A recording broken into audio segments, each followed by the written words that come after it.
لا والكسل كلا والبي والإبانتال. أعوذ بالله من الشيطان الرجيم. بسم الله الرحمن الرحيم. الحمد لله رب العالمين. الحمد لله نحمده ونستعينه ونستغفره ونعوذ بالله من شرور أنفسنا ومن سيئات أعمالنا، فإنه من يهده الله فهو المهتد ومن يضلل فلن تجد له وليا مرشدا، وأشهد أن لا إله إلا الله وحده لا شريك له، وأشهد أن محمدا عبده ورسوله، صلوات الله وسلامه عليه وعلى آله وأصحابه ومن تبعهم بإحسان إلى يوم الدين. وبعد، فإن أصدق الحديث كتاب الله، وخير الهدي هدي محمد صلى الله عليه وسلم، وشر الأمور محدثاتها، وكل محدثة بدعة، وكل بدعة ضلالة، وكل ضلالة في النار. أجارني الله وإياكم عن النار. يا أيها الذين آمنوا اتقوا الله حق تقاته ولا تموتن إلا وأنتم مسلمون. يا أيها الناس اتقوا ربكم الذي خلقكم من نفس واحدة وخلق منها زوجها وبث منهما رجالا كثيرا ونساء، واتقوا الله الذي تساءلون به والأرحام إن الله كان عليكم رقيبا. وبعد، السلام عليكم ورحمة الله تعالى وبركاته. بجلب هري يتي الله سبحانه وتعالى ويلتنكمو kanko mo tawata o tagiyen o waɗi ɗen ɓiɓɓe adam, hina ene woni ko landimo yo waɗe ɓiɓɓe adam, wa kazalika o waɗi en kadi julɓe, hina ene woni ko landimo yo waɗe en julɓe, ko kanko woni ko neminiri en nema on. kono noon kadi o neminiri en nema waɗugol ɗen haray wonuɓe etade ko honno famirta ko hen ɗum woni ko welata Allah, fiyo tawoy Allah hara Allah no wela on tigi. haray ɗiɗo nemaji ko nemaji immorde Allah subhanahu wa ta'ala, haray hina doole men, hina cembe men, hina margol e imanu ɓuri fof. haray ko immorde Allah kanko ka yurmede makko woni ko yurminiri en ɗiɗo. haray sabu noon si tawi woni Allah subhanahu wa ta'ala waɗa ɓiɓɓe adama, en innatano ko hennu haɗi o waɗa e ɓiɓɓe adama, mo wawno e wadde leɗɗe, mo wawno e wadde kaaƴe, mo wawno e wattudude hay e kulle ɗen. hara ko so tawi woni ɓiɗɗo adama on hato jini e men o gollitira en. wa kazalika kadi si o waɗuno en kadi heferɓe kadi, o waɗuno en ɓe anda subhanahu wa ta'ala, ɓe golɗinamo, ɓe ɓiritanamo dewal, haray kadi e wallandutano komo ko hennu haɗi o waɗa en ɗum ɗo. wa kazalika kadi o newinani en ko inɗen kon nematata ɓon haray koynte kon etagol ko honno andirtamo. hara ɗen tori yo Allah subhanahu wa ta'ala on newnan en andugol mo, o newnan en kadi jokkugol. haray yewtere men nden hande inchallahu haray ko ɓe inni e waɗu haray ko fi shirk. haray ko ɗum woni kafidugol e Allah subhanahu wa ta'ala. haray hunde nde tawata haray nde lolli moƴƴa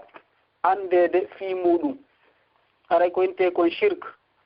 haray wan wonir noon bakkatuji ɗi mbuyi haray hiɗen andi ɗi, hiɗen maitrise ɗi.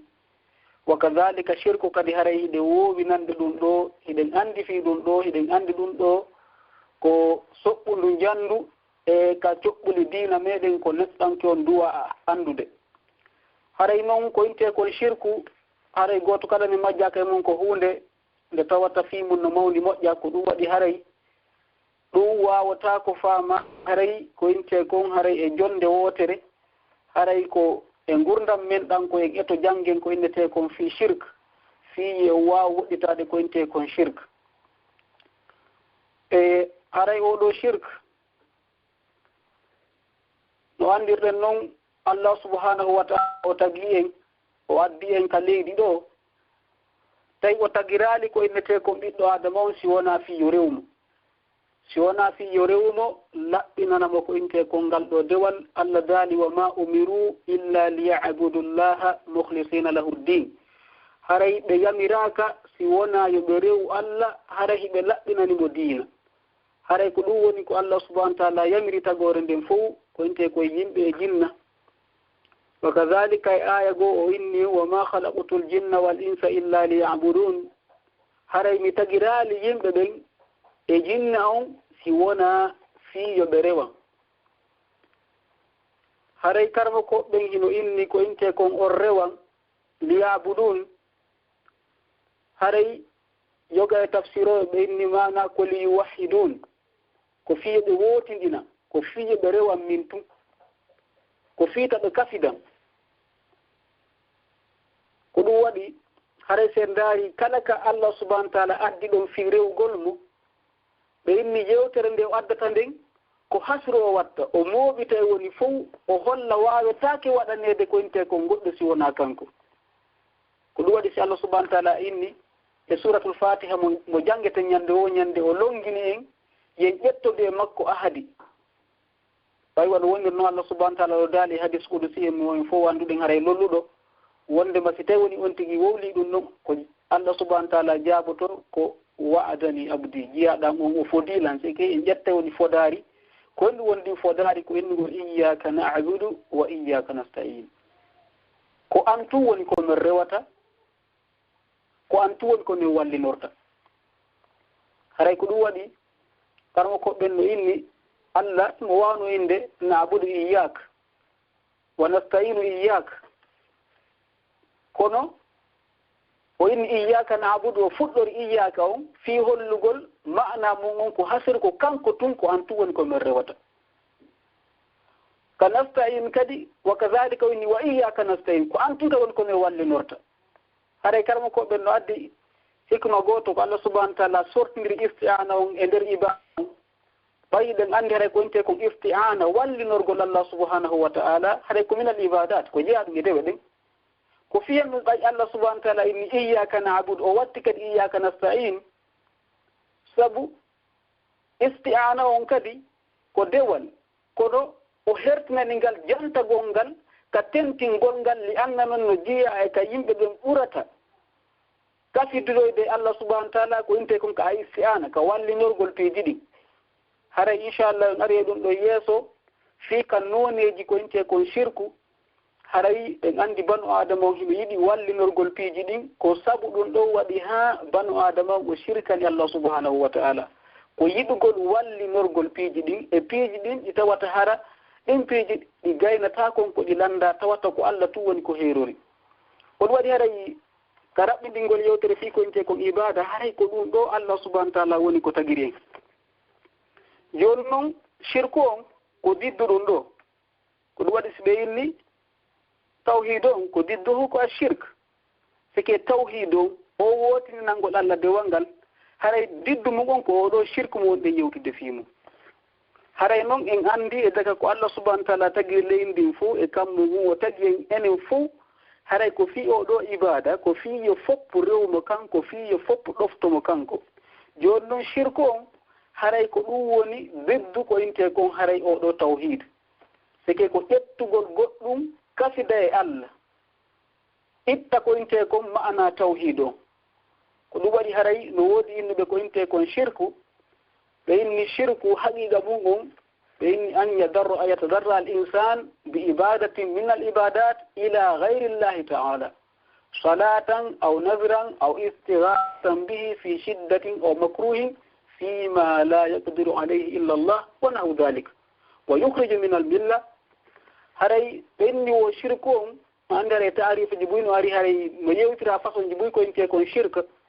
باي هري شرك كا لا على دنان ديكو كافي دوغول ko waɗugol hunde ɗiɗi ma wattande tati ma nayi ka wattuɗa hunde gila ka ɗiɗi wo haray a waɗinde shirku a kafidinde ka hunde fanninde woni wotere hare ɗon ko nde wotere ko ɗoni wahatta hare a wotinde ni nde wotere amma ka waɗɗande ɗiɗi wo hare hande kadi a waɗi shirk a kafidinde joni noon ko ɗum ɓenni wo ko inte kon shirk ko nde neɗɗanke ñiƴƴinanto ibada ko inte kon o waɗata ibada o ɗoftora goɗɗo ibada jeeyaɗo e ibadaji ɗin hara hina Allah woni ko waɗani ɗum foti noon ko julde ma ɗum ko tak ma ɗum ko wallinorgol ma ɗum ko kulol ma ko giggol e ko waytata ɗo piji kala ko naati kon e anwa'ul ibada si a waɗani ɗum ɗo goɗɗo go harana illa hare ko ɗoyinte shirk ko ɗum waɗi sen ndaari Abdoul Wahhab ka o yewti e deftere raɓɓuɗo nde haray deftere nde janngeten ka o yewti ɗon ka usulu salata o yewti ɗon anwa'ul ibada o konti ɗon nooneji dewe ɗen o sakkitori yewtere nden o winni faman sarafa shay'an li gayri llahi faqad ashrak kala waɗanɗo gootel e ɗiɗo ko inte ko harana Allah haray oɗo o shirki haray o kafidi Allah haɗay bel jumla haray ko ɗum ɗo ko inte ko haray shirk yonnon haray yewtere men nden yewtugol fi oɗo shirk inchallah haray no yaha e nder toɓɓe tati toɓɓere arandere nden ko yewtiten ko ɗaɓuhu shirki wa hatarihi sike ko bonnugol shirku o e hulɓinagol shirku o shirku ko hunde bonde ko hunde hulɓininde si feƴƴi ɗon hara e yewtay himayatu nabiyi littawhid bi tahrimihi wasaili shirk haray renugol nelaɗon oɗo tawhid aynugol nelaɗon oɗo tawhid ka hadisaji makko o rewri e ɗum ko inte kon harmingol kala ko yettinta e shirk sike nelaɗo kala ko yettinta e shirk ɓe harmini ɗum ɗon haray yewtere min ɗaɓen nden inchallah haray ko ɗum ɗon haray toɓɓere tataɓere nden haray ko yewtiten inchallah fi oɗo shirk haray ko anwa'u shirk haray joni noon en konte to yoga e shirkuji ɓay haray ko beru ka faamu men kon hatti wowaɓe ten kontude ko hunde mawde ko haray ko ceernoɓe men ɓen hani o waɗande ɗum ɗon ɓe yañña ɓe juutina ko ma ƴetten defte ɗen haray ko inte kon ɓattuɗen ɓe kono inchallah en rewa e yoga e majji ɗi tawata ɗin Allah subahanahu wa taala no humpiti en ko inte kon fi muɗum haray ko inɗen kon iɗen fuɗɗorde yewtere men nden qabuhu shirk wa katarihi haray bonugol shirku o kañumma e hulɓinagol ko inte kon shirku o haray oɗo shirk ɓenni ko hunde hulɓininde ko hunde bonde haray no jeeya e ko holli wo bonugol shirku o ɓenni qabuhu shirk yazharu fi anna shirka tunaqqisu rabba bimusawati gayrihi lahu fi badi l umur wa huwa zulm haray no jeeya e ko holli bonugol shirku o haray shirku ko cippintingol Allah subhanahu wa ta'ala cippintiniramo fonnugol mo e ko hina makko kanko e yogani e fiyakuuji innugol Allah no fota e goɗɗo ɗiɗo ma Allah no jeyi ɗum ɗo kono Allah kadi ino jeyi ɗum ɗo e piiji ɗi tawata ɗin ko Allah subhanahu wa ta'ala tun heyrori haray ɗum ɗo no holli shirku ko hunde bonde sabu no shirku on kañum cippintinayi woni Allah subhanahu wa ta'ala shirko on o cippintinayi woni Allah subhanahu wa ta'ala ko ɗum waɗi si shirko ɓen nanngama ñande darngal ko ɓe innata tallahi in kunna la fi dalalin mubin id nusawwikum bi rabbil alamin ɓe inna min wondiri Allah hari min majji hari daga meɗen majjere ɓangude tumande min fonnuno on e hombo e Allah subhanahu wa ta'ala e rabbul alamin o nde min ƴettuno on min inni ɗon fota e Allah maahi ɗon kafide e Allah he en mbiide kaari men majjine ko ɗum ukki min e o ko min fokkitiɗoɗen e muɗum eɗen anndi ko ɗum waɗi Allah subhanahu wa ta'ala on winni laysa ka mislihi shay haray nando makko fus ala mo yorondiri wa huwa samiul alim ko Allah woni nanowo on ko Allah woni ko ente kon haray gandon ɗen anndi kadi ka suratul ikhlas ɓay woni ɓe landike ko homboni Allah subhanahu wa ta'ala ko homboni reweteɗo Allah on yo yewtiɓe ɓay Allah yewti fi mum gila ka ikhlas o fuɗɗi ɗon haali ko inni ko walam yakun lahu kufuwan ahad Allah subhanahu wa ta'ala o mara nando kañumma e yeru hay goto joni noon shirku o on kanko ɗi Allah o nandindina e goɗɗo ma o ƴetta Allah o fonna e goɗɗo e Allah le yiɗa ɗum ɗon no Allah daalir noon e hadis qudsi go ana agna shuraka'i min ashirk haray min kafideteɓen fof inneteɓen fof hino kaari no fota ma ko kaari e kaari kafi ɗum ɗo ɓeɗo fof waɗaɓe ɗum ɗo haray ko min ɓuri ɓe fopp ko innete ko yondinade ko inte kon e fii kafidede haray ɓen andi hiɗen añi ko enen tigi kafidede haray en yiɗa kafidede kono noon Allah inni ɓe añuɓen fof kafidede ko kanko ɓuri añude ko inte kon kafidede joni noon haray shirko won kanko o jippintinayi allahu subhanahu wa ta'ala haray kadi no jeeya e ko holli ko innete kon bonugol oɗo shirk laawol kisal ko laawol peewal e haray oɗo shirko woɓɓe inni himo kanko himo lundi ko inte kon koko yewtuɗen ɗo nane al mushrik yu'anidu kanko himo lundi few himo sandal ɗi henɗum e maksadu ko innete kon halqil halq seki maksadu tagede ko inte kon tagu ngun wono yimmi ɓe lunnale Allah daali wa ma khalaqatul jinna wal insa illa liya'budun mi tagirali yimɓe jinna si wonna yo rewan ko Allah tagiri ko yimɓe ɓen fof oɗo shirkowo kanko ko ɗum ɗo woni o lundade ko ɗum waɗi haray himo mari ko inte kon ko hulɓini Allah daali e aya qur'an wo moftali ɗin fof ولقد أرسلنا في كل أمة رسولا أن اعبدوا الله واجتنبوا الطاغوت Allah daali men neli e moftali ɗin fopp kala aruɓen ɗo gila fewndo annabi nuhu en ha hewti en hande ɓeɗo nelaɓe guluje temeɗɗe e konngol karamokoɓe goo ɓeɗo fof ko Allah subhanahu wa ta'ala neliriɓe ko an ibudullaha wajtanibu taghut haray rewe Allah woɗɗito ɗon kala ko inte taghut kala ko inte hunde bewnoru ma rewandugo ko hina Allah subhanahu wa ta'ala ko fi ɗum ɗo Allah neliri nelaɓen fof jonnon shirkowo on kanko haray ko ɗum ɗo ko inte kon hikmatullahi fi ijadil khalq ko ɗum ɗo woni ko o lundi kanko ko ɗum ɗo woni ko o darti ko ɗum waɗi haray hatar makko on hino hulɓini ko ɗum waɗi karamo ko ɓen inni haray ɗiɗo boneji ɗiɗi wonuɗi o ko inte kon oɗo shirk ɗum ɗo hino yaltini e nder dalilaji ka qur'an e ka sunna wondema haray ko inte kon shirku hino mari ko inte kon hunde piiji hulɓiniɗi hiɗi feeña e joga e ayiji qur'an ɗe tawata en jantude joni inchallah haray no jeeya e muɗum oɗo shirk bonugol oɗo shirk e hollugol mawnugol oɗo shirk haray oɗo shirku kanko woni akbarul kaba'ir الشرك أكبر من الزنا والربا وقتل النفس الشرك أكبر من كل كبير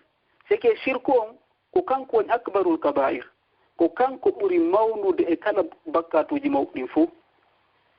شركهم هنا موني بوري زنا شركهم هنا موني بوري ربا شركهم هنا موني بوري ورغل وونكي شركهم موني كالا كو إنتي كو موني إبكاتو جدي ko ɗum waɗi haray ɗum ɗon karamo ko ɓen hino fottani wondema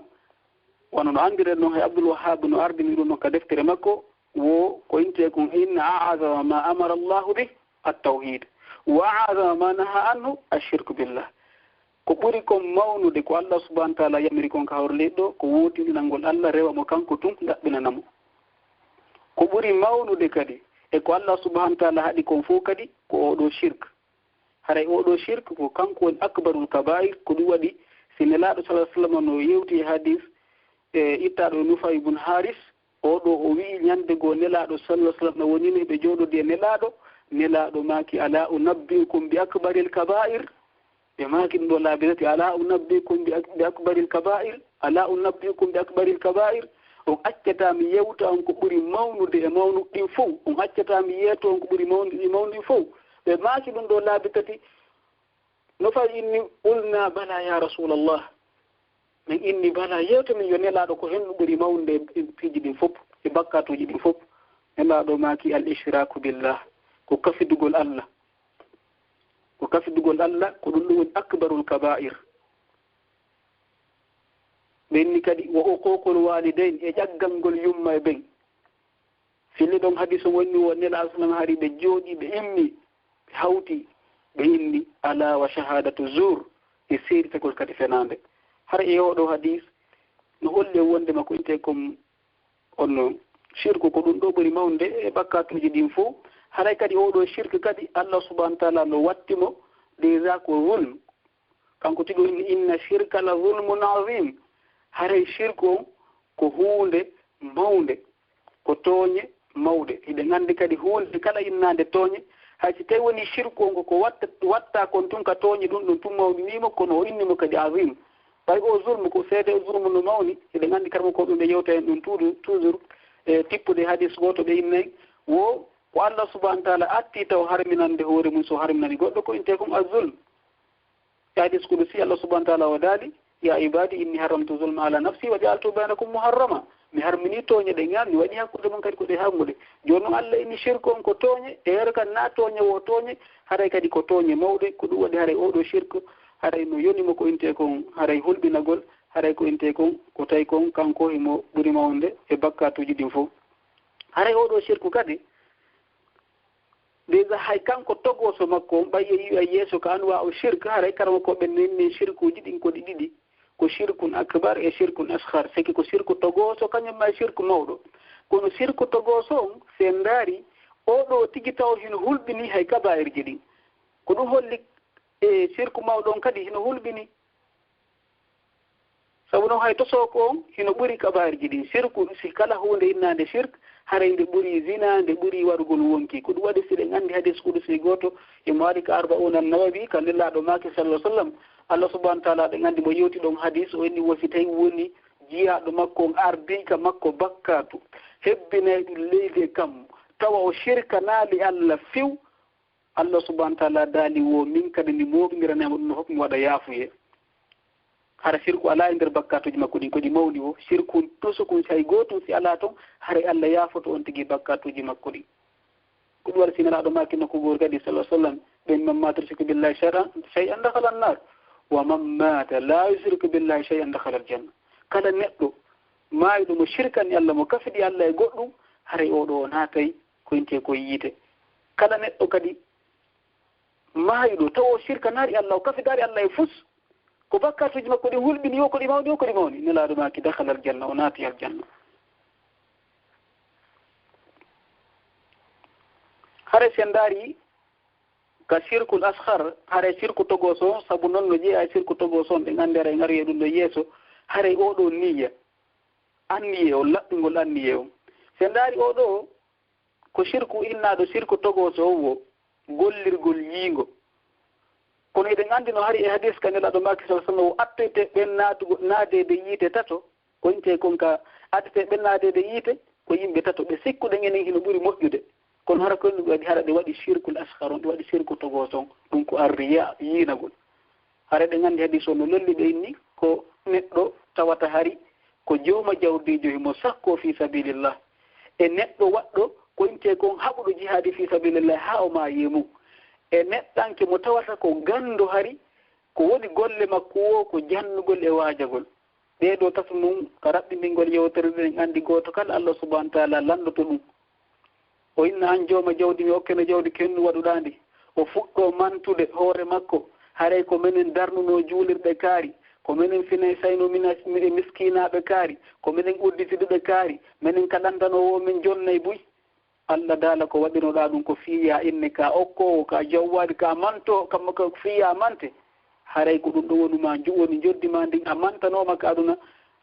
Allah daala bugeemo ka yiite ɗen anndi kadi haray yowɗo jihaadi fi sabilillah on ɗum kadi Allah subhanahu wa ta'ala silandike mo ko hennumo waɗi e doole makko kankadi winne taƴƴe doole makko ɗo ko immi o haɓi fi Allah ha Allah subhanahu wa ta'ala on ƴettitimo e mum Allah subhanahu wa ta'ala on inna o fene woni ko waɗirno ɗum ko fiyo inne himo foori himo tiiɗi kanko o accata kamɓe ko ɓe daraniɓe diina Allah inna yo buge ka yiite wa kadalik si tawi woni kadi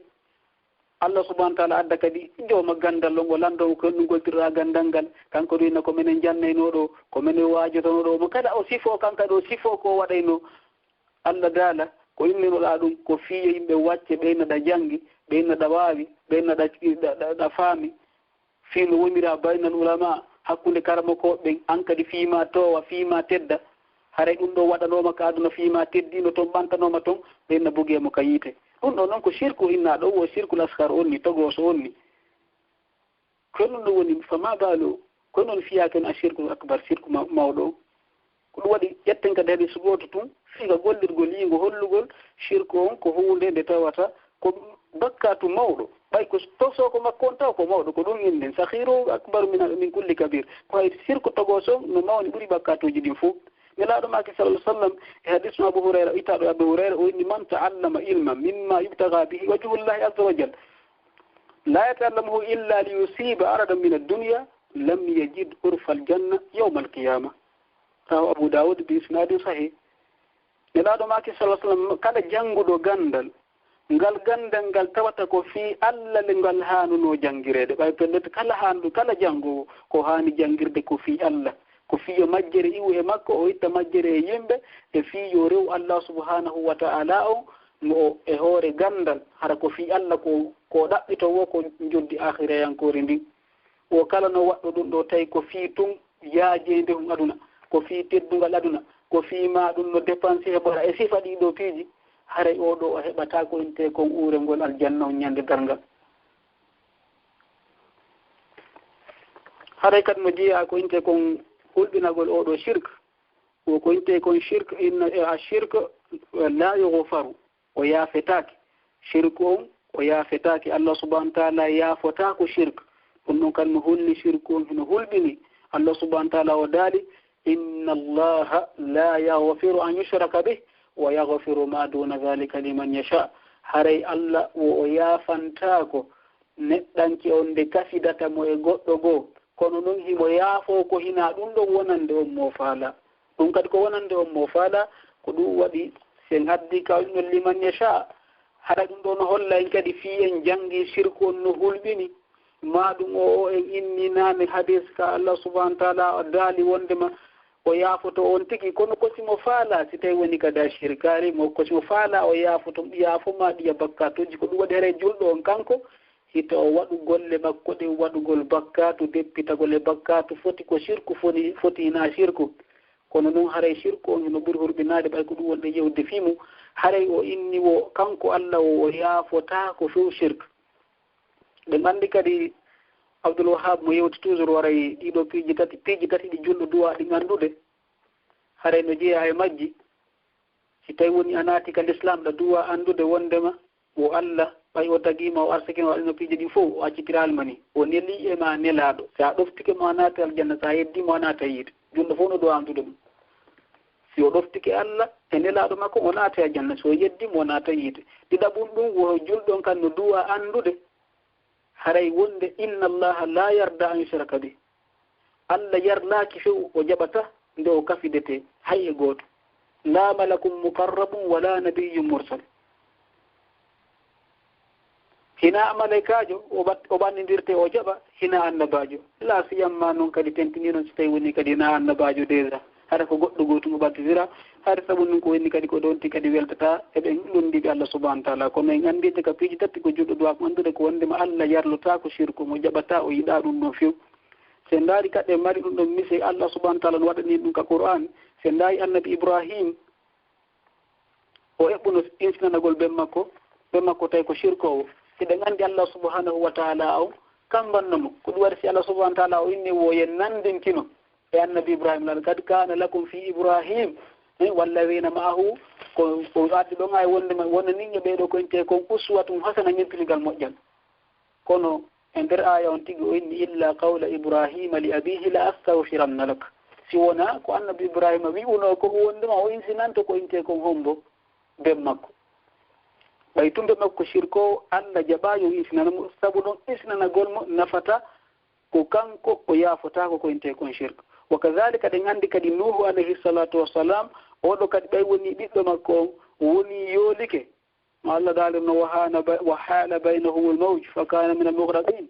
ɓay woni morolonji ndiyan ɗi ɓesiki hakkunoɓe o noddi pay kunkun ha ya bunayya yarkab mana ya bunayya yarkab mana ko ayo ɓinguel am waɗɗodo e amin koni waɗɗodo e amin ɓay o noddimo o noddimo jaɓali Allah subhanahu wa ta'ala ɓesi ndiyan ɗan hakkunoɓe o halki ɗen andi ko ɗon direct annabi Nuhu fewtiti Allah subhanahu wa ta'ala o inni ya rabbi o noddimo o toriimo fi ko inte kon haray oɗo ɓiɗɗo makko o inni inna bni min ahli wa inna wa'adaka al-haqq hare ɓiɗɗo an on ko jiyaɗo e ɓeyngure an aynuno a dande e ɓeyngure an nden fodore maale ko goonga Allah ko jaabimo innahu laysa min ahlik innahu amalun ghayru salih o hinaaji yaaɗo ɓiɗɗo ma ni o ko gollo golle ɗe moƴƴa sabu noon ko neɗɗo wattodunoɗo e yimɓe shirkoɓe o jaɓali tawhido o jaɓali wotinɗingol Allah o jaɓali nelal annabi Nuhu ngal ɗum ɓen makko Allah halkidimo e halketeɓen tawi annabi Nuhu kadi si do'animo ha gasi Allah subhanahu wa ta'ala on kambanimo ha gasi o tuubiti kadi tawi joni ko o maafi ko honno kanko e Allah ɓe welditirta fii ko ijtani kon shirkowo ko ɗum waɗi Allah subhanahu wa ta'ala o harminan en taw isnanagol shirkowo ko ɗum waɗi si shirkowo shirkul akbar ɗum ɗon karma ko ɓen haray hino yewti fi mum ɓe fottani kadi waɗowo shirkuji akbaruji ɗin so maayi hakkude hay siko julɓe haray ɓe hanamo juulude ɓe hanamo wattinde ko kabaruji ko inte kon julɓe ɓen haray oɗo ko mushrik woni ko maayi haray oɗo o du'antaki kala kadi du'aniɗomo haray o yeddi Allah o yeddi annabijo o yeddi ko jippi kon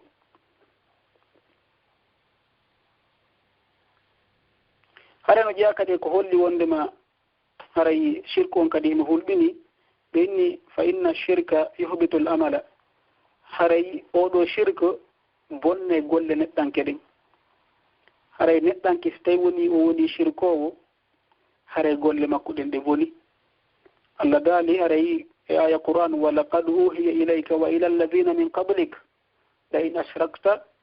la yahbatanna amaluk Allah subhanahu wa ta'ala o daali wo mi wahyini faade ma am Muhammad sallallahu alaihi wasallam mi wahyini kadi adima ben fop ɗum ko annabi Ibrahima en annabi Nuh on ɓeɗo fop min kala mon ɓeɗo fo annaba men fewtiɓe an kadi men fewtima min inni la in ashrakta la yahbatanna amaluk si tawi woni tun a shirki haray golle maɗen fo boni haray golle maɗen fo Allah subhanahu wa ta'ala bonniɗe ko ɗum waɗi haray no woodi golleji ɓuyɗe gandi bonneji golle haray hino jiya e bonne ko bonnata golle goɗɗo bakkatuji ɗin haray ko inte kon oɗo shirk won Allah subhanahu wa ta'ala dalirni e oɗo aya ko inte kon ɓanguɗo ko ɗum waɗi sikarama ko ɓen inni wo kala waɗɗo shirkul akbar haray no jiya e ko boni taw e makko kalimatu tawhid makko on taw haray boni haray hande kadi na o julɗum o tawi ke pas waɗi shirku akbar haray oɗo ɗum ɗo ko jeeya ɗum yaltina e on tigui ko inte kon e millatul islam e diina islam o wa kadhalika kadi ko juuluno boni ko horuno boni ko waɗno sadaka fof boni haray ɗen toro yo Allah subhanahu wa ta'ala rewnu en ko inte kon e oɗo shirk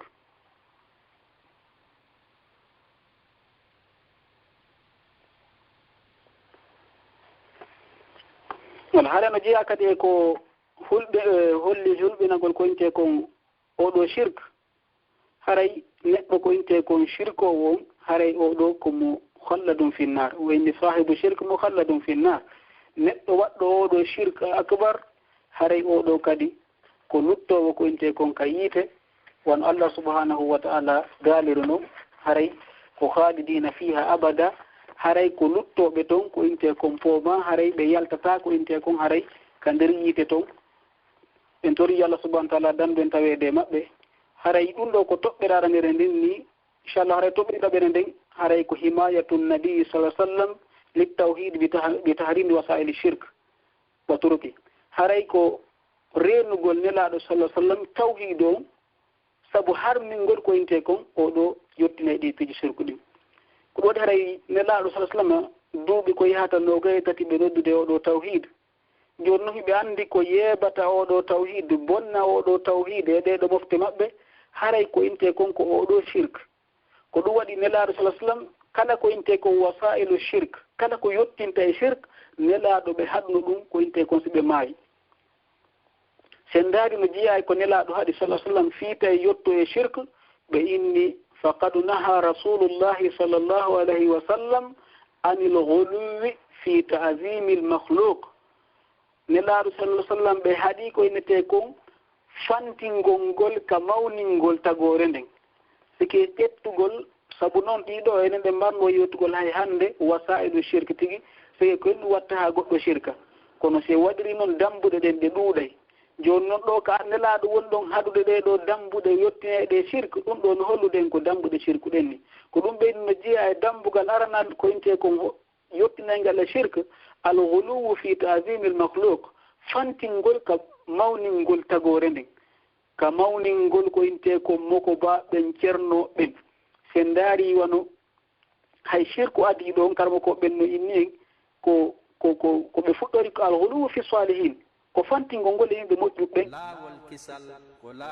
andi annabi Nuhu ko nelano hari wono Allah subhanahu wa ta'ala holliri en no e Qur'an haray wondema e ɓemɓen Adam hari ko julɗo laɓɓinanɗo Allah subhanahu wa ta'ala wa kadhalika karmo ko ɓe inni wo zurriya makko on ɗon kadi ko inte kon fayda ko yahata fiye ko yimɓen fof ko mo wahidina ko wotinɗinɓe Allah gooto hari kafidata Allah e goɗɗum ko ɓaawo ɗin ɗon génération ji feƴƴude haray cheytane cuɗani ɓe inni wondema haray yoɓe ƴettu ko inte kon haray ɓe yimɓe maɓɓe moƴƴunoɓe ɗen anndi haray ka addun ka annabi nuhu ɗaɗen ka nuhu ka suratu nuh o inni waddan wala suwa an wa yahusa wa yauqa wa nasra ɗiɗo sanamuji karma ko ɓe inni ko inɗe yimɓe moƴƴunoɓe ɓay woni ɓeɗo feƴƴini neɓiti seeɗa cheytane ari longini ɓiɓɓe maɓɓe ɓen innugol ene onon o yejjitirayniɓe mawɓe mo onon o waɗanta ɓe suuraji mbaadiji ko aron daaron o yejjitiray ɓeni wakkilor ɓeni rewi Allah ɓanti fi Allah o yi déjà o atti kaɓerɗe maɓɓe ko inte ko mawningol ɓeɗo ko noon ɗum ɗo mawne maɓɓe ɓe yiiden ɗon feere ko labande ɓe moƴƴini suuraji ɓeɗo ɗi tawi ɓe aray ɗon ɓe ndaara ɗi ɓe inni wo ɓen hikkitiɓe karno hikkitiɗon ɗon tawi aray ɗon ɗe waɗa dewe kono hinaɗin ɗon ɓe waɗanta on karno hikkitiɗo noon ɗon cheytane ko inni ɓe ɓedeweɗe ɓe waɗayno ɗon ko fiiɗi ɓe waɗayno ko noon yehiri haaɗi rewa ko on sey Allah subhanahu wa taala neli annabi nuhu ko ɗum noon nelaɗo sala tan ɓay ɓe andi ko ɗum ɗo alghuluwi fi salihin yo addi ila shirk ɓay tum fantingol e mawningol yimɓe moƴƴuɓɓe ɗum ɗo naɓay ka shirk ko ɗum waɗi sinelaɗo maki sallllahu alayhi wa sallam e hadis e imam boukhari woni ko firli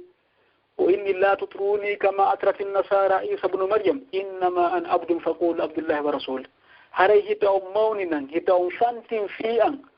wano ko inte kon ɓeɗo an nasara mawnidiri noon isa ɓe yehi ha ɓe inni mo suwa ko ɓiɗɗo Allah ma ko o salisu ɓe inni Allah ko salisu salasa ɓen andi ɓe inni ko père et mère et saint esprit ko ɗum ɗon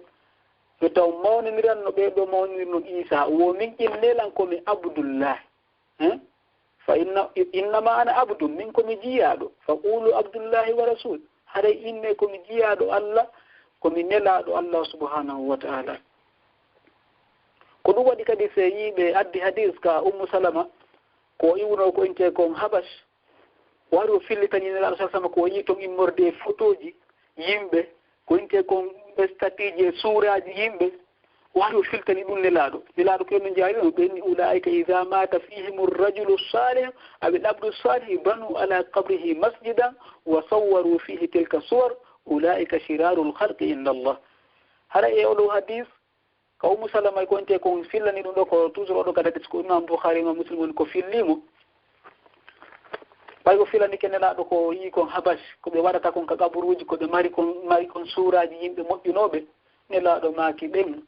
ko maruɓe jikku si tawi woni gorko moƴƴo maayino e maɓɓe ma ɗum jiyaɗo moƴƴo maayi e maɓɓe ɓe mahay ka hoore kaburu makko ɓe waɗa ɗon suura wi wo ɓeɗo ulaika shirarul halqi inda Allah ko ɓeɗo ɓuri bonde e tagu ngon fof ko Allah subhanahu wa taala haray ko ɗum waɗi nelaɗo sallallah ah sallam ɓe rentinin enen haray e ɗiɗo hadisaji enen hitay waɗu ɗum wa kadhalika kadi haray nelaɗo sa sallam ɓe rentini déjà ala binaɗ ala kubri tippude sifa ɗiɗo piiji ko nelaɗo yiɓeɗo ko shirkoɓe ko ɗum jaalino ko arabuɓe kamɓe ko ɓe feƴƴinayno ado ko inte ko wo balɗe jogi no jeeya e ko ɓe wasiyino haray ko inte kon haɗugol ko inte kon haray oɗo argol ko kabruji ayi no andeɓe no ɓe inni wo nelaɗo maki sallallah ah sallam e ɓenni ɓe kamsilayal kabla an yamut jemmaji joyi adow mayde o inni abrahu ila llahi an yakuna li minkum khalil fa inna allaha taala qad ittakhadhani khalilan kama ittakhadha ibrahima khalila walaw kuntu muttakhidan min ummati khalila lattakhadhtu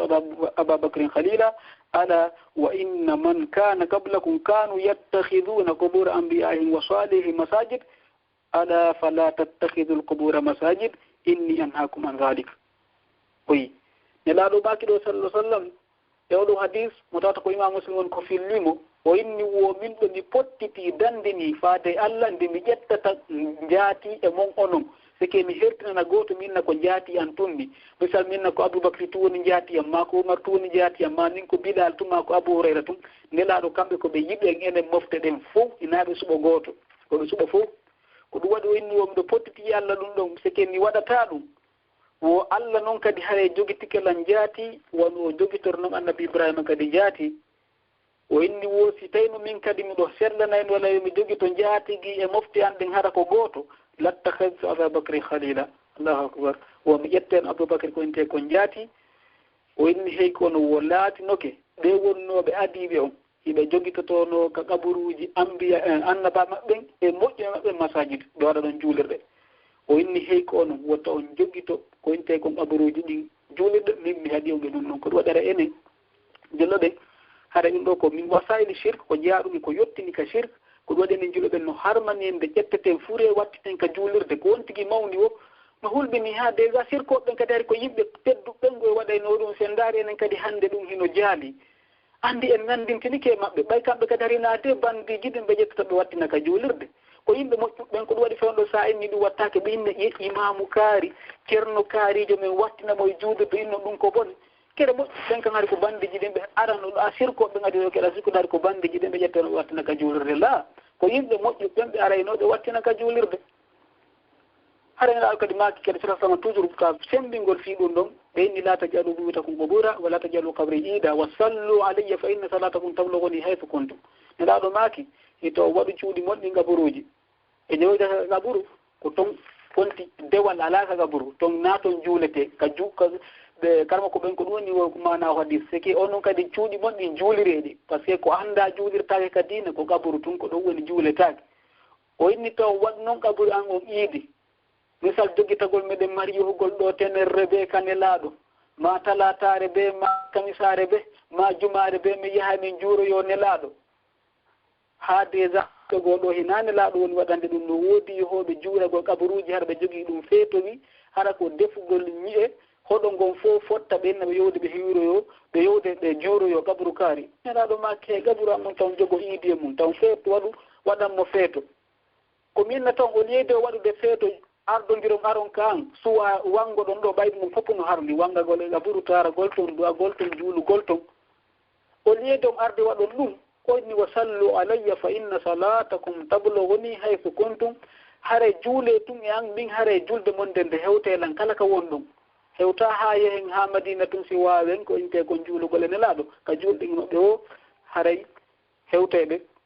haɗa nelaɗo ɓe haɗi kadi ko inte kon toujours fi haɗugol wasailu shirk ɓe haɗi juulugol fewta e gabru nelaɗo mahaki la tajlisu alal quburi wala tusallu ilayha rawahu muslim haray taw juulu ko gabruji e taw fewtu kadi e gabruji ɗi haɗa ɗum ɗo fof nelaɗo sallah sallam no haɗi en ɗum ɗo fof fiita e yetto e inte kon ay shirk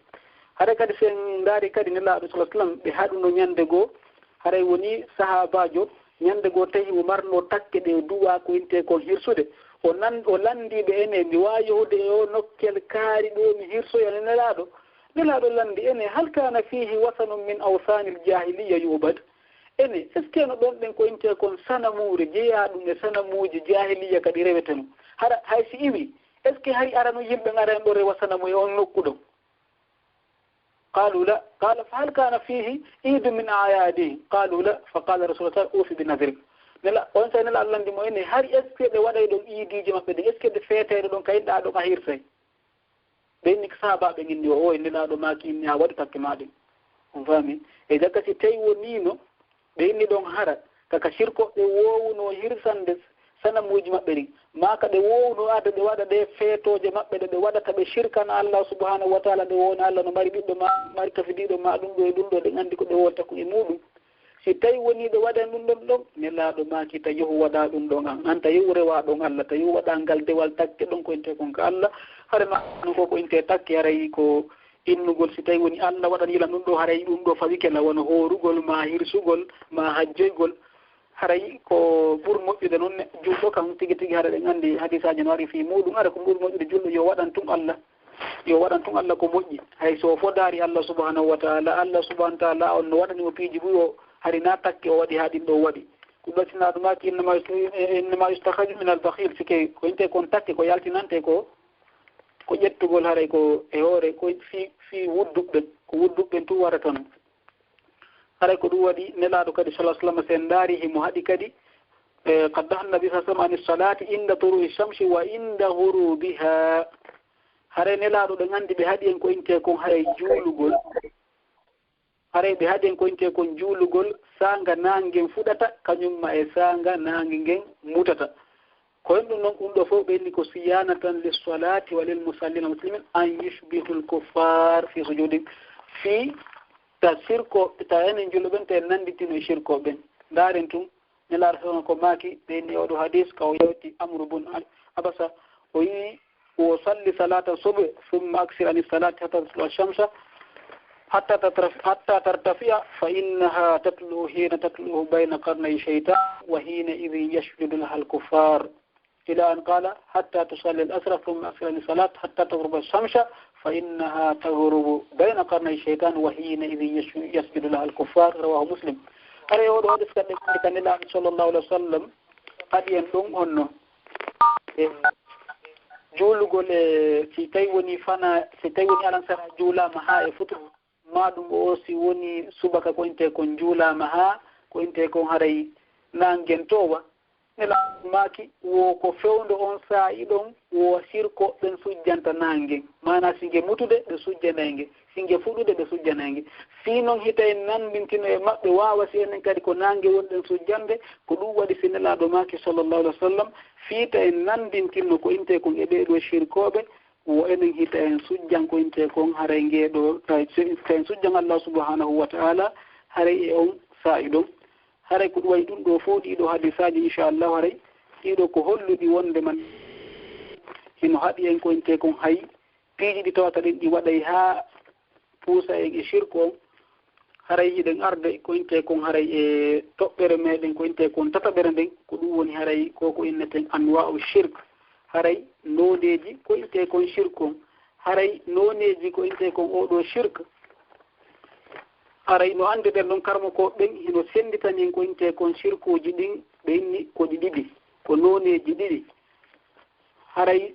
ɓe inni shirku ko inte kon arano on ko shirkul akbar ko yewtuɗen kon nane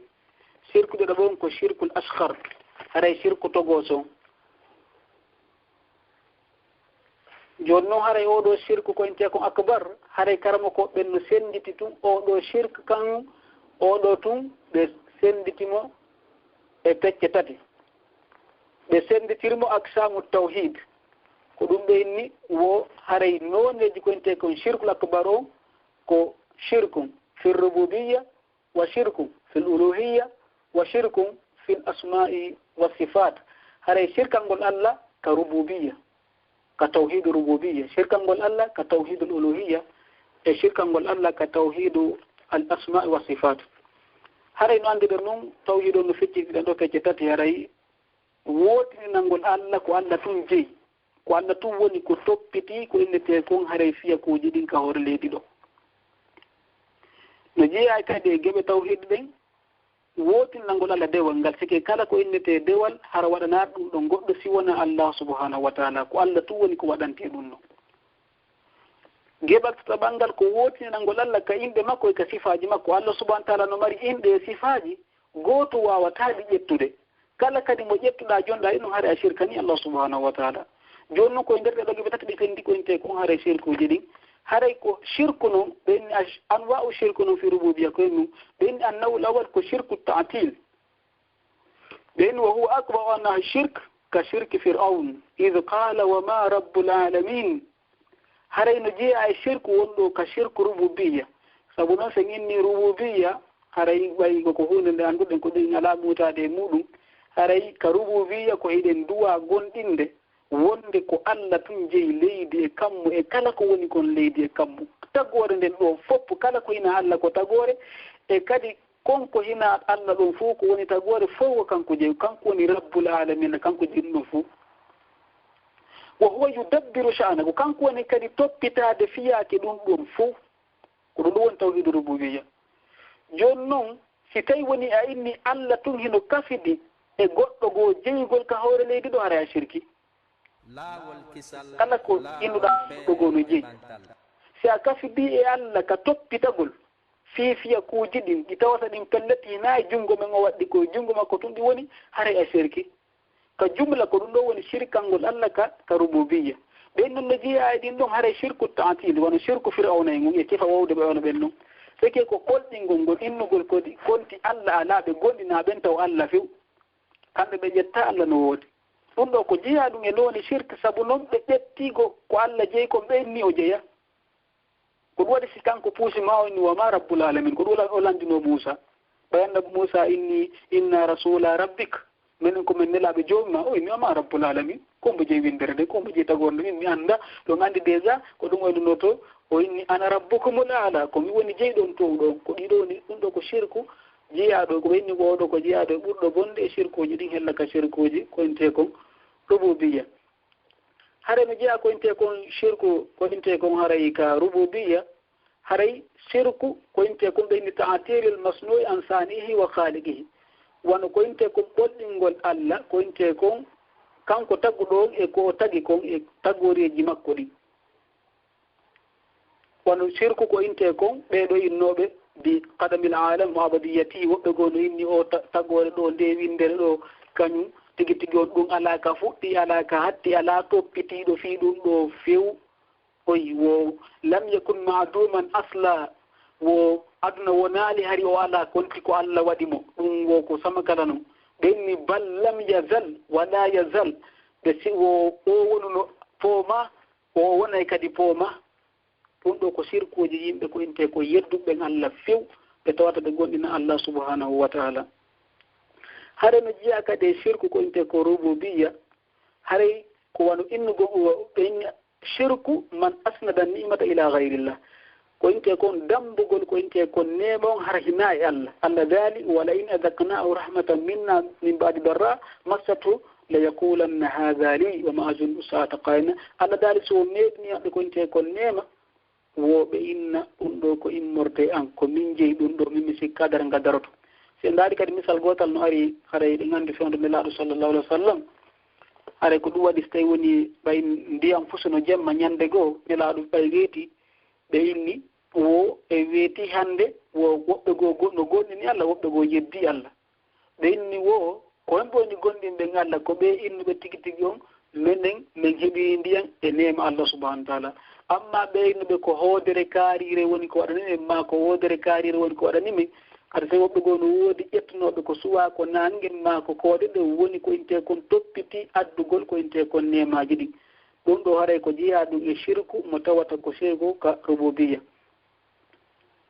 haray no jeeya kadi e shirku rububiyya kadi wo gonɗingol wondema haray wano misal isbatu sifati sani'i lil makhluqin haray tabittingol ko inte kon sifaji taguɗo wonande nde ɗo tagore wano misal ko inte kon innugol no waawi wadde goɗɗum ka hoore leydi ɗo ino waawi nafude ma no waawi lorude ma hino toppiti gootel e ɗiɗo piiji hara no en adde tummi seeɗa fiino faamora hino woodi ɓen anndi innooɓe saaƴina ndiyam ɗum ko shirku rububiyya non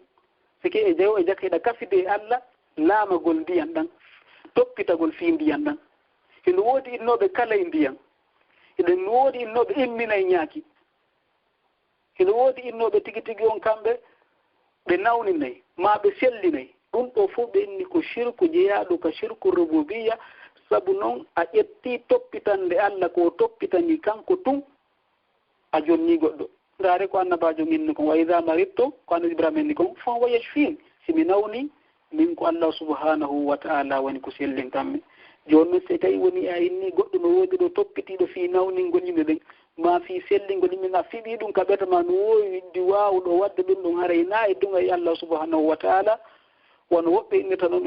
ɓe inna ɓe saaƴina e ndiyam ma ɓe immina e ñaaki ma kamɓe ɓe wawi imminde yiite ɓe waɗa ɗiɗo fof e commande maɓɓe ma ɓe inna ɗum ɗo kaari no wawi commande ɗo haray oɗo waɗi konte kon shirku ka rububiyya ko ɗum waɗi haray enen julɗo ɓen ko yen gonɗi wondema toppitagol fifiyakuji ɗin ka hoore leydi ɗo fof haray ko Allah subhanahu wa ta'ala woni ko wodani ko ɗum waɗi sen yii wono hayɓe inni o ɗum kadi ko jeeyaɗum e shirku ka rububiyya wono o waɗugol ko inte kon tal ko yattama e no ɗe gandi haray inchallah leer men on ɓattike ko quelques minutes lottirɗe haray hadisaji ɗin ne laato sama no yewti fi majji wondema o waɗugol ko inte kon honno tama en seke talkoy haɓɓugol talki ma humugol ɓokkoy e daaɗe fayɓe ma humaka belenji maɓɓe ma yooɓagol kaccu inna nde ɗo kaccure ma kunɗo talkum haray no bonɗini ɗum ɗo nafay on tigi ɗum ɗo hiway on tigi ma danday on tigi ɗum ɗo fof ko shirku ka rububiyya e ko woɓɓe goo ɓornotoɗo piiji o ɓeyna ko porte bonheur ko gooto fettu woni porte bonheur ko Allah subhanahu wa taala tum Allah kala ko ɗum waɗi si Allah subhanahu wa taala no yewti en ɗum ka Qur'an maɗane kadi hade sukodo si wosi adna Allah o fof moɓodiri fi nafugol maɓɓe nafatama si wona konko Allah windamma si fof kadi moɓodiri lorrugol maɓɓe lorotama si wona konko Allah windamma an ko hen ɗum marɗa ko portenama bonheur harana Allah subhanahu wa taala haray ko Allah tu woni ko toppiti ko inte kon haray ɗin ɗon fiyakuji haray si feƴƴi ɗon iɗen yewta ko inte kon haray shirku on fil asma'i wa sifat haray shirku on ka inde Allah e ka sifaji makko wono no jeeya e muɗum ɓen istiqaqu asma'il aliha albatila min asma'illahi ta'ala wo ƴettugol yaltina inɗe sanamuji maɓɓe ɗin e inɗe Allah ɗen ɓe inni kastiqaqa ismul lata min ilah wal uzza min al aziz o andi Allah subhanahu wa ta'ala no yewte mo wenñaaɓe ɗin ko sanamuji ɗe tawataɗi sirkoɓe makka ɓen no jogii ko ɗin Allah ni afara aytumul lata wal uzza wa manata salifata al ukhra o yiyaari lata e uzza e manata hare kano ko ɓenni wo laata on immorde ɗum ko ilah sikki ko ɓe faandino ko ilah eɗen anndi ɗon ilah ko min eyi ko jeeya ɗum inde Allah e aziz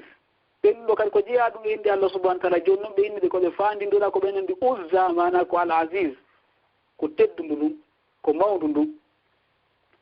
no jeeya e muɗum kadi i'tiqadu ba'du rafidati wa ba'du sufiya anna ba'da al ahya'i aw al amwat yasma'una man da'ahum fi ayi makani wa fi ayi waqt no jeeya kadi e shirku on ka al asma wa sifat fiɓugol yoga e ko inte kon e ɓeɗo si a rafidaɓe e yoga e ɓeɗo suufiyankoɓe wondema woɓɓe goo wuuruɓe ma hay mayɓe toode ɓe nanay ko yimɓe nottaɓe kon e nokku mo tawata ɓe woɗɗiti misal ɓe wone ɗo ɓe wowla ceernor maɓɓe no ɗum nana har mo lagili to ma ɗum o waalto ɗo o maaya si ɓe wowli ɗo o nana ɗum ɗo ko min sifatillah ko Allah tummari ɗum ɗo goɗɗo wawa ɗum ɗo haray si a waɗani ɗum ɗo goɗɗo haray a sirkani Allah subhanahu wa ta'ala hare no jiya kadi shirku ka asma wa sifat shirku shubha haray wa huwa tashbihi al-khaliq bil makhluq kaman yakunu yadullahi ka yadi aw sam'uhu ka sam'i wono no jiya e shirku on ɗo aray o ɓeni nandindingol ko inte kon Allah e tagore nden wono innugol juuɗe Allah ɗen mewa juuɗe on tigi ɗen ɗum ɗon hina gootum hare Allah subhanahu wa ta'ala heno jogii ko inte kon o wolani fi juuɗe wonni bal yadahu mabsutatan hare juuɗe makko ɗen no fonti yunfiqu kayfa yasha o sakkoray kala no faadira kono est ce que juuɗe makko ɗen no juuɗe men ɗen la Allah dal laysa kamisluhu kamithlihi shay'un hare se makko fus ala hare enen ko ni gonmirɗen hare ɗen anndi buyno yani ɗo kadi hare e ka gonɗinare ka piɓe maɓɓe woɓɓe goo no fiɓi taw Allah mara juuɗe few ɓen ɗon kadi woɓɓe falji woɓɓe goo Allah no fiɓi no Allah no mari juuɗe sifade marɗen no ɓen ɗon kadi ɓe falji enen ahlu sunna wal jamaa ko jogiti ɗen Allah subhanahu wa ta'ala sifaji ɗo jogii ɗin fof ɗo yimɓe ɗin himo jogii ɗi nelaandu kadi tabintiranmo ɗin mo jogii ɗi kono ko ala wajhi yaliku bi jalalihi ko e noone tawata hara hino handade e makko hara nanndaaɓe in adde to misal gootal feƴƴen ɗon nde wano misal si innama koyngal mangal e koyngal nagge mangue haray na gootum ma hoore maɗen e hoore nagge mangue haray na gootum fof noon no inna hoore haray wa kadalika Allah subhanahu wa ta'ala kadi ko nanda e meɗen haare no jiya kadi e ƴettugol ko inte kon sirkal ngol Allah ka asma e sifat wo i'tiqad anna al anbiya ba'du al awliya was salihin ya'lamuna al ghaib haare no jiya muɗum kadi fiɓugol wonde ma yoga e annaba ɓen ma ɗo yoga e karmo ko ɓen ma moƴƴuɓɓen wo ɓeeɗo heno anndi ko wirni fiɓugol no woodi annduɗo ko wirni harana Allah subhanahu wa ta'ala gonɗingol goɗɗo goɗo anndi ko wirni harana Allah haray anndugol ko wirni ko min sifati Allah ko min sifati Allah ko jeeya ɗum sifaji Allah kala mo waɗanɗa ɗum ɗo hari a shirkanimo ka sifa Allah daali wa indahu mafatihul ghaib la ya'lamuha illa hu nugo koni la ya'lamu ghaiba fi samawati wal ardi illa Allah siki ka hoore ka leydi ɗo ka kammu annda ko wirni si wona Allah subhanahu wa ta'ala enen no gonɗi no yimɓe hoororni jinna misal surtout ka jinnaji ɗori sikki jinnaji no anndi ko wirni en anndi ɓe annabi Souleymana maayi to jinnaji ɗiɗi gollanno mo ɗon haaɗi ronki ɗi anndaɗo o maayi ko ɗum wacci Allah subhanahu wa ta'ala inni wo kanji tigui ɗi inni sike si tawino haɗa ɓe anduno ko wirni kanji kadi woodi ɗi gollantano ɗo ɗen fure o waaliɗo ma yeeso majji ɗi anndali ko holno wonirta goɗɗo ko heno anndi ko wirni. hare no jeeya e muɗum kadi wo itikadu ba ama anna saharata awel ko hani ya'lamuna al-ghayb wono yoga e yimɓe kadi ko sikki wonde mbile ɓe mandure ɓe waɗoɓe karama ko koye ngannde ina ɓe batini par ce que kamɓe ko ɗe watta wo ko irugol ley ɗingol ɓeeɗo kam no anndi ko wirni hare kala fiɓuɗo ɓeeɗo kam no anndi ko wirni hare o shirki ko ɗum waɗi siniraɗo maake sallallahu alayhi wa sallam man ata kahinan aw arrafan fa saddakahu bima yaqul faqad kafara bima unzila ala muhammadin sallallahu alayhi wa sallam wo kala arɗo ndurejo ma ɗum o ari ndaarowo woni o gonginimo ko wowli ko wonna he o de no anndi nani ndaara ko wolɗo kono nettowol rigoy haray oɗo haray o yeddi konko jippina e ndelaaɗo sallallahu alayhi wa sallam haray ɗum ɗo ko yoga e shirkuji ɗin ka tawhidul asma wa sifat haray no jeeya kadi e shirku min ɗe goya shirku on ka tawhid al uluhiyya ka wotinnagol Allah dewal ngal ɓen ɗum ɗo ko itiqadu sharikun lillah fil uluhiyya mana fiɓugol Allah hino woodi ko o kafidi ka dewe e haray ɗo kadi ko dambogal ngal tawata enen tigi nodditiɓɓen julɓe si wattare hakkille e yanaye mum ko heewi hara hiɗen e mum kono en annda hiɗen e mum ƴettugol yoga e dewe goo wattana Allah subhanahu wa taala ko ɗon sinde nane Abdoul Wahab ko ɗum ɓay ko sifinoɗon noneji dewe ɗen ko inni wo ɗe dewe ɗo wo kala waɗanɗe gootel e ɗeɗo dewe harana Allah hara o shirki ko ɗum waɗi ɓeyni ɗo wo kala fiɓuɗo famani tagade anna gayra allahi taala yastahiqu l ibada ma Allah أو يستحق أن يصرف له أي نوع من أنواع العبادة فهو مشرك في الألوهية كلا في بدوتو هاي سو ودا جيغو هارو في بوتو وند من وودي هاندي دودو كو انتي كون ديوال هار هنا الله هاراي اودو كو شرك دو كا ديوال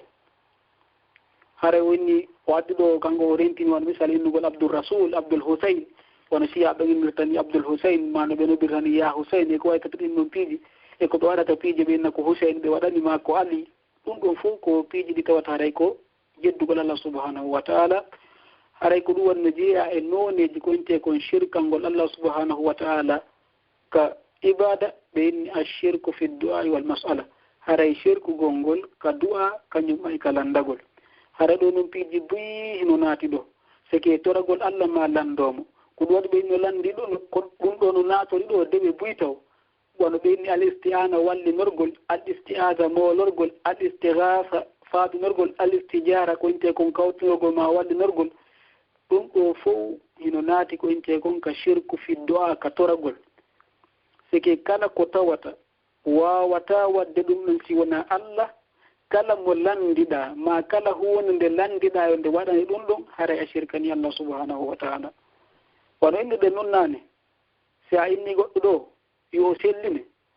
hara cellal ngal faandiral ngal naayo jonni tun lekki si tawi Allah waɗi sabu lekki ki ndikka wano misal no fiɗirɗo no woɓɓe goo fiɗirata no woodi sellinoɓe ma a inni goɗɗo goo ɗum ɗo ndeɗo ɗum ɗo hino ɗa faala ɗum ɗo waɗanan ɗum ɗo ma o miɗo huli ɗum ɗo dandan ɗum ɗo hara noon ko hunde tawata neɗɗanke wawatande wadde haray kala waɗɗo ɗum ɗo haray o waɗi e oɗo duwa o sirki haray o sirki ka duwa hara o wallinori goɗɗum hare noon ɗen anndi mi adda misal ko yimɓen konnani hay woni oɗo talkoy ko watte ɗum ɗo ko wallinorgol goɗɗum ngo inna yo ɗum ɗo hiwe ma ɗum ɗo adana nde ɗo moƴƴere hiɗen anndi e yooɓike kaccu e yooɓoto gaara e waɗana e leɗɗe ko inte kon barkinore ɗum ɗo fof ko nooneji shirku ɗi tawata hiɗen ɗaɓɓirde piiji ko ɗi waawa ko honno lekkun tu wawata waɗirde ɗum ɗo ko ɗum waɗi haray ɓenni wo kala ko ɗaɓɓuɗa e tagore nden tawata tagore nde wawata haray ɗum ɗo on tigi shirki foti noon wo ko hayyan aw mayyita nabiyan aw waliya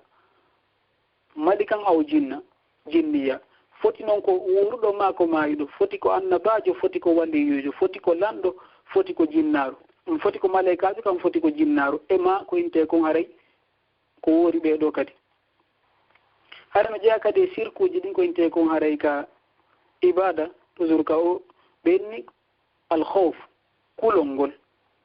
yo taw kulol ngol ko Allah subhanahu wa ta'ala ko hulata ɓenni o khawfu mo faandi ɗon ɗo haray ɗen anndi karmo koɓe en natta e ɗum no haray karmo koɓe no yewti en haray noneji kulol ɗi no woodi kulol ngol tawata ngol ɗon normalement haray hinangol sirku ɓenni alkhawful jibilli teke kulol koynte ko ngol tawata ngol ko hulugol boddi hulugol piyori ɗum ɗon normalement si tawi woni a waawi hoorema a heɓi iman ha a waawi tawi a hulata ɗum ɗon hare no moƴƴi ha no laba kono hare na on ɗon sirku on ɗon kulol wona innede ɗo ko misal ko ɓenni ko kulol wonugol ngol ka ɓernde hara hingol yaadi e yiɗugol e mawningol e teddingol wano misal hulooɓe wano koyinte kon ceernoɓe gono toon haray soɓe ɗo piiji ɗin no gasa ronkenɗi ɗum annade moƴƴo kono soɓe no woodi waɗoɓe ngol ɗo kulol haray ɓe gonɗi no woodi ceernojo oɗo hiɓe mawninimo ɓe teddinimo ɓe hulifi makko on ha ɓe tañƴini oɗo ko nafowo ma ko lorrowo surtout no ɓe innuɓe no waawi ɗum ɗen anndi no woodi innuɓe lorrey woɓɓe goo fuɗɗata yewtuɓe inna huwodira ɗen anndera ko innaaɓe ko ceernoɓe hulugol ɓeeɗo ngol ɗo kulol ko kulol ibada ni ngol ɗo ngol waɗantake si wona allah subhanahu wa taala hare kono noon kadi hare shirkul mahabba kan no toon allah daali e wa min annasi no yimɓe ma yattahidu andadan min dunillah yuhibbun ka hubbillah hare no woodi yimɓe ɓe tawata ɓe jogii ko inte kon sanamuji go maɗo reweteji goo hara ɓe yiɗiri wona ɓe yiɗiri noon allah subahana wa taala ɓeni goɗɗo kadi giggol ko yiɗugol hunde ha ɓurna allah subahanahu wa taala ma yiɗa hunde no yiwirta noon allah subahana wa taala ma no yiɗirta noon nelaaɗo makko on sallah sallam haray goɗɗo giggol kadi ngol hanana julɗon haray ko jiggol ngol tawata ko shirkuwol hara no jeeya kadi noneji shirku ɗin kadi a shirku fi zab haray shirkugol ngol ka hirsugol haray ɗeɗo kirse kadi haray ɗe gandi ɓe addi noneji kirse buy kono enen konɗen yewde ɗo kon shirku moye ko none mo tawa toon hino tawa ko inte kon haray e shirkuji ɗin waɗo misal o hirsugol fi ɓattagol allah subahana wa taala mawnina fi makko wano ko inte kon layya e kala ko inni kon haddiriji ɗin ka hajju e hirsugol ko inte kon teewon fi sakkagol ɗum ɗo fof ko hunde moƴƴude ko hunde jeyande ibada ɗum ɗo waɗantake he gooto si won allah subhanahu wa taala haray sen ndaari kadi ka kirse ɗo se ƴetti ka kirse ɗo e ka hawf haray ɗiɗo ɗiɗi hino waawi yaadude ɗen anndi wonde woɓɓe goo hino hirsa fii innugol hottugol e suudu kono so a landike ɓe ko ɓe innata he haray on tigi no haani hibbude ƴiiƴan sabu noon so a hibbaali ƴiiƴan jinnaaji ɗin ɗumannoto hare kalmo ko ɓen no inni wo kala hirsuɗo tawa ko hawfan min al jinni fo huwa shirkun acbar kala hirsuɗo hara ko sabu hulugol ko innete kon jinnaaji ɗin hibba ƴiiƴan fii kulol jinna miɗo fuɗɗaade ngesa miɗo duwa hibbande ɗi ƴiiƴan miɗo duwa hottude miɗo duwa hibbude ƴiiƴan e wawɗu ɓuwe ko waykata sifa ɗiɗo piiji ɗum ɗo haray ko shirku si tawi woni ko hawfan min al jinni hare no jeeya kadi e noneji shirku ɗin ɓe inni a shirku fil hukmi wa taa haray shirkugol ngol ka ñaawoore e ka ɗoftagol ɓen anndi allah subahana wa taala no yewti enil hukmu illa lillah sike ñaawugol ngol piiji ɗi harmingol huunde dagingol huunde ɗum ko allah tun heerani ko ɗum waɗi sinɗe naane ko woni shirku ko ƴettugol ko allah jeyi jonna goɗɗo ara a shirki joni noon no jeeya ko allah jeyi kon ko inte kon hukmu ñaawugol harmingol karmo ko ɓen no fottani fof attahlil wattahrim ko lillah harmingol huunde ma dagingol huunde ko allah subahana wa taala tun jeyi ko ɗum waɗi se yii fewde nelaaɗo sallllahu alih w sallam ko allah subahana wa taala jippinno aya ittahadu ahbahum wa ruhbanahum arbaban min dunillah woɓe jogitike karmokoɓe maɓɓe ɓen kañumma e rewete sike karmokoɓe maɓɓe ɓen ka al yahuda e karmokoɓe maɓɓe ɓen ka annasara woɓe jogitike ɓeɗo ko inte ko reweteɓe ɗum anndi goɗɗo goo wiyaɗo e wonnode dina al yahuda o inni e o harde min alaɓe rewde nelaaɗo maaki ene si ɓe harmini hunde on harminta hay si allah harmina ɗo inni min jokkayɓe de wo si tawi o dagini kadi ko si karmo ko men dagini ko allah harmini on jokkata ɗo inni min jokkay nelaaɗo maaki zalika ittihaduhum arbaban min dunillah nelaaɗo maaki sallllahu alih wa sallam haray ko ɗum ɗo woni joggitagol reweteɓe acca ɗum allah subhanahu wa taala ko ɗum waɗi haray hukmu on ko allah jeyi ko ɗum waɗi si allah inni afa hukmul jahiliyat yabohun wa man ahsanu min allahi hukma allah subahana taala daali ene ko hukmu jahiliya on ko ñaawoje yimɓe majjuɓe ɓe annda qur'ana ɓe annda sunna ko ni men tawri tumma ko ni moƴƴiranta jamanu amin ngun ɓe ƴetta ɓe falsifia ɓe waɗa sariyaji ɗon ni ko ɗe ñaawoje jahiliyan ko woni ko ɓe ɗaɓɓata honde ɓuri Allah moƴƴude ñaawore wonande ɓe yimɓe gonɗinɓe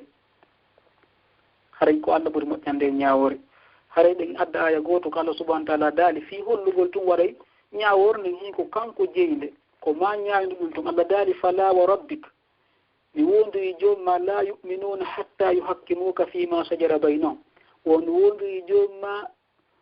ɓe gonɗinta ɓe heɓata gonɗinal ɗon karma ko ɓe innade ko gonɗinal timmungal maɗum ko ɓe gonɗinta hatta yuhakkimuka fima sajara baynahum ha ɓe ñaawinora ka nelaɗo konko ɓisi hakkunde maɓɓe si tawi woni yimɓe ɓe haari ɓe ñaawinori sunna nelaɗo sallah sallam ko jippi kon e nelaɗo ka ɓurani ka sunna Allah galara ɓe gonɗinaali woni summa la yajidu fi sudurihim harajan mimma qadayta hara kadi ɓe heɓatake on ittende ko ñaawɗa kon ko yusallimu taslima ɓe jebbilano ñaaworne hakkuɓe jebbilagol si tawi ɓe yahaali ɓenni karma ko ɓenno inni ko sartiji tati mbi ka sey ko samine yewti ɓeni ɗo waya ɗo Allah addi sartiji tati fii yo imanu ma yo reconise ka Allah subhanahu wa taala awalan kala ñaawore ko watta a ñaawino to woni ko qur'an e sunna ɗum ko goo ɗiɗaɓum ɗum kadi wo hara kadi a heɓata ɓittende muɗum hara a jaɓay hara no weluma hara o annugol ñaawo jalloɗe no hulɓinigoy Allah daali dhalika bi annahum karihu ma anzala llahu fa ahbata amalahum wo ko ɗum ɗo fof ko fi hen ɗum ko ɓayi ɓe añi ko Allah jippini kon Allah bonni golle maɓɓe ɗen hare no jeeya ko bonnata golle goɗɗo kadi ɓay yettu ɗum nane aray na shirque on tum no jeeya ko bonnata golle goɗɗo so añi ko Allah subahana taala jippini kon goɗɗo duwa kañude ɗum mi yiɗa tiggaje mi yiɗa kala ko woni ka nder islamu ɗa duwa yiɗude ɗa duwa weltorde so tawi woni ka julɗo innama kana qawlul muminina ida du'u ila llahi wa rasuli an yaqulu samina wa atana wo konngol gonɗiɓe men tigi si tawi woni ɓe noddama faade e Allah e nelaɗo makko ko ɓeynugol nani min jaaɓi na min yiɗa ɗum menen min jaɓa ɗum kala mo jaɓari ko Allah ko yiɗari ko Allah kon haray Allah subahana taala yo andu Allah bonne golle makko ɗen wa kadhalika ɓeyntata ɗum ɗum wo yusallimu taslima ɓe jebbilano kadi ñawor nden ɓe jaɓa nden ɗum haray ɗum ɗo ko hollu ɗum wonde ko inte kon hukum ɗum haray koye wattu e muɗum haray moƴƴa ɗen andi kadi haray karmo koɓe no yewti wo tawotoji ɗin koɗi joyi haray ɓe konti ton e nder ɗin joyi ɓe inni hooreji majjon koɗi joyi ɓay ɓe fuɗɗori iblisa no jeeya ko ɓe yewti ton alhakimu bi gayri ma anzalallah neɗɗo o ñaawira ko hina ko Allah jippini kon oɗo ko jeeyaɗo e tatoji ɗin yimɓe shirkanoɓen Allah subhanahu wa taala hara ɗen anndi karmo koɓɓe ɓe yewti mawdu jano ɓe waɗi ɗuma yewtere jande fii ko inte kon on ɗon alhukum bi gayri ma anzalallah haray no wodno ko ka wonta kufru nduna kufru hara hewta shirkul akbar o kono karmo koɓe inni ko so tawi woni hara on tigi ko ñaawore Allah nde woni o ñaawirde ha gasa kono ahyanan kenente goo seytane foola mo suwa sabu goɗɗo yoɗimo toon ma sabu en ɗanɗan o oño kono hara ko sharia islam o woni ko waali ka makko kono amma neɗɗanki o wayla sharia Allah few cheikhul islam ibn taymiya no yewti ɗum ko majmu fatawa makko o inni wo kala neɗɗanki man harrama kala harminɗo ko inte ko hunde nde tawata alhalal al mujamma alayhi ko dagi tawata fof no fottani no dagi aw halal al haram al mujamma alayhi ma o harmini ma o dagini ko inte ko hunde harmude ta fof no fottanno han aw baddala sharra ma wati sharra fa huwa kafiru haray ko kefeero si tawi woni tun ko ɓe jumla ɗi fof majji o ƴetti haray ɗum ɗon no jeeya ko yalti tawnti gueyi dinal islam o haray hina ene woni ko yewti ɗum haray ko karmo ko ɗe woni ko yewtiri ni amma si tawi woni on tigi ko cheytane fooli on tigi kono hara sharia Allah o wawi laalimo few haray karmo ko ɓe no inni ko ɗon ibne abbas woni ko inni ka aya ɗaɗen ko kufru duna kufre haray ɗiɗo ko yoga e nodeji ko inte kon shirku e tawata haray hiɗi jaali moƴƴa kono haray koye eto moƴƴa ko inte ko rentoɗon e majji haray no jiya kadi e nodeji ko inte kon shirku on nden andi haray o shirku niyati wal irada haray shirku on ko an niye kadi haray on tigi kala ko watta waɗira fi Allah hara o waɗali ko yewɗen kon nane o waɗira ɗum ɗo fi heɓugol jahugol haray si feƴƴi ɗum ɗo haray ko shirku togoso on haray shirku togoso on inchallah haray ko ɗo wonɗen lannitorde haray raɓɓinoɗen e ɗum ɗon haray shirku togoso on ɓe inni no jeeya e muɗum alhalfu bi gayrillah sike wondiri ɓe ko hina Allah nilaɗo maki man kana halifan falyahlif billah kala wondiro yo wondir Allah subhanahu wa taala ko ɗum waɗi wondirgol suudu kaaba mi wondiri adetengal ngal afede woɓɓe goo inna mi wondiri yumman e sifa ɗiɗo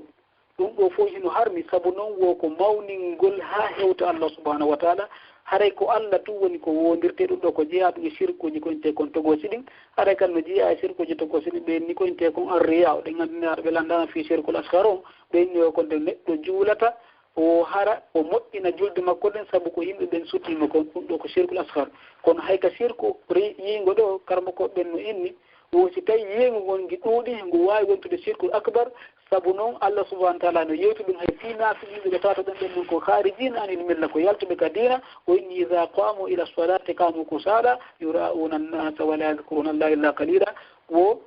si ɓe immanike juulugol ngol ɓe immo ko ɓe aanuɓe hiɓe yiino yimɓe ɓe goyyiingo ɗum ko yiingo naafiɗiiɓe haray ko ɗum waɗi yiingo ko wattugol e hakkille muɗum haray karama ko ɓen kadi no inni no jiya e sirku hara ko tawata ko togo toon hara ko innugol lawlallahu wa anta sinano Allah e an ma lawlallahu wa kaari wa fulan sinano ka si wonano Allah e kaari haray ɗe ganduɗum ɗo fof nelaaɗo waɗi fewn nelaaɗo ɓe haɗi no inne kadi wono inno kadi masha Allah wa shi'ita in Allah muuyima an e Allah so muuyi ɗum andi nela goɗɗo go inno ɗum nelaaɗo sallallahu alaihi wasallam o inni wo si tawi woni o inni wo masha Allah wa shi'ita o inni masha Allah thumma shi'ita sake ko yayinno Allah muuyi on fe ɗum an kadi haray jaɓuɗa oyi hara no jeeya kadi koyente kon haray e noneji koyente kon haray sirkuji ɗin hara ko sirkuji koyente kon togosi ɗin haray ɓe inni wo koyente kon wo gollugol golle laakarayankoje ha gasa a sirku finniyata on sai sike gollugol golle laakarayankoje kono hara ko faandi toon ɗen ko aduna hari ɗono nandi seeɗa koyente kon arriyahu so ɗum ɓen iradatul insani bi amalihi dunia ɗum ɗon ɓe sengiri e riya o sike gollirgol neɗɗanke on golle makko ɗen hara ko duniya woni ko faandi e muɗum hara neɗɗo kala ko watta ka dina yo waɗir fi Allah hara yo waɗir fi heɓugol laakara on haray ko ɗum waɗi noon joni kon ɗum woni différence entre sirku togoso e sirku mawɗo sirku togoso on no sekri ka sirku mawɗo eke o sirku togoso on ɗon o luttinta ka yiite amma sirku mawɗo on kanko o luttinayi koyente kon ka yiite no jiya muɗum kadi sirku togoso on tigui o yafantake si tawi woni Allah subhanahu wa ta'ala heno ara ka yaafimo kono si tawi woni ko sirku mawɗo o on noon haray koyinte kon haray o yafantake haray inchallah haray mi hatti ɗo haray o yaafoto kala ko nanɗo gaɗen immorde balje haray ɗen tori Allah subhanahu wa ta'ala on kala ko on tigui yewti kon ɗo fof tawata hino hawri e deftere Allah nden e sunnanillaɗo sallallahu alaihi wasallam ɗen tori Allah subhanahu wa ta'ala on nani en famina en jaɓina en kala ko tawi hawra e deftere Allah nden e sunnanillaɗo ɗen tori Allah yejjintigin ka wonɗen ɗo هري النبرال دندو هري والسلام عليكم ورحمة الله أقول قولي هذا وأستغفر الله لي ولكم فاستغفروا إنه غفور رحيم سبحانك اللهم وبحمدك أشهد أن لا